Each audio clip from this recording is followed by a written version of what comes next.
How to manage stress better. The natural stress response is fight or flight.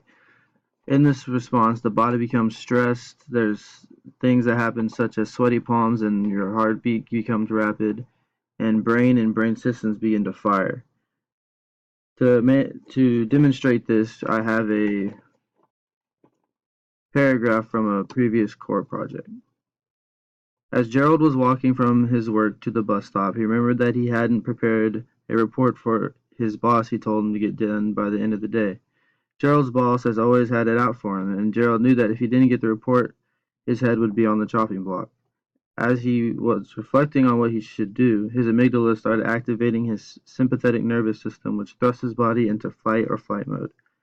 He began to feel his breath quicken, his pupils dilate, and his heart begin to race. During all of the physical signs of arousal, a chain of action also went to his prefrontal cortex, which caused Gerald to reappraise the situation he was in and take two potential courses of action.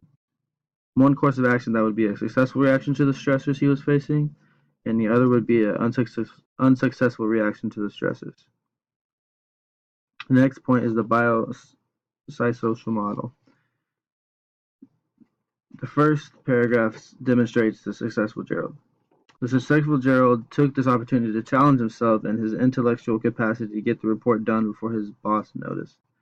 Gerald took conscious control of this predicament he put himself in to reappraise his overwhelming feelings like his quick, sharp breath and his racing heart.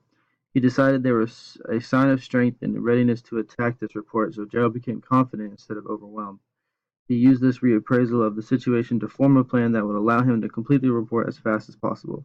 He would call his co-worker to pull data from last year, canceled a date with his girlfriend, and bought a 5-hour energy on his way back to the office. Successful Gerald ended up getting his boss the report well before the deadline and still had time to catch a late dinner and movie with his girlfriend. Successful Gerald was pleased with how he handled the situation and was thankful he didn't blow off the report. So successful Gerald in the biopsychosocial model reappraised and solved his problem. He made the conscious decision to become confident and solve the challenge, and he had a can-do attitude and goal-oriented behavior, and he adapted to the situation and had a coping mindset. Now for unsuccessful Gerald. Unsuccessful Gerald went completely bonkers with anxiety. He rushed onto the bus and sat down way in the back in case any of his coworkers got onto the same bus, and began to think of excuses he could tell his boss. His prefrontal cortex thrusted him into a threat avoidance mode as he was shaking in the back of the bus, thinking of clever but fake excuses. As he sat there, he realized none of his excuses would work on his boss, and he felt trapped. He decided to go home and watch Monday Night Football and deal with his boss's rampage the next day. When he went to the work the next day, he realized his coworkers had covered for him, and as his life went on, he relied on them more and more, which gave his brain positive reinforcement on how he dealt with stressful situations. This led to Gerald to push his shortcomings on others, which led to his wife leaving him. So unsuccessful Gerald did not rely on reappraisal and instead focused on avoiding the threat.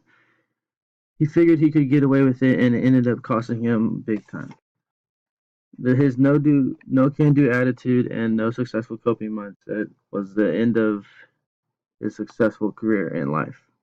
And that is how you manage stress better. You follow successful Gerald's guide.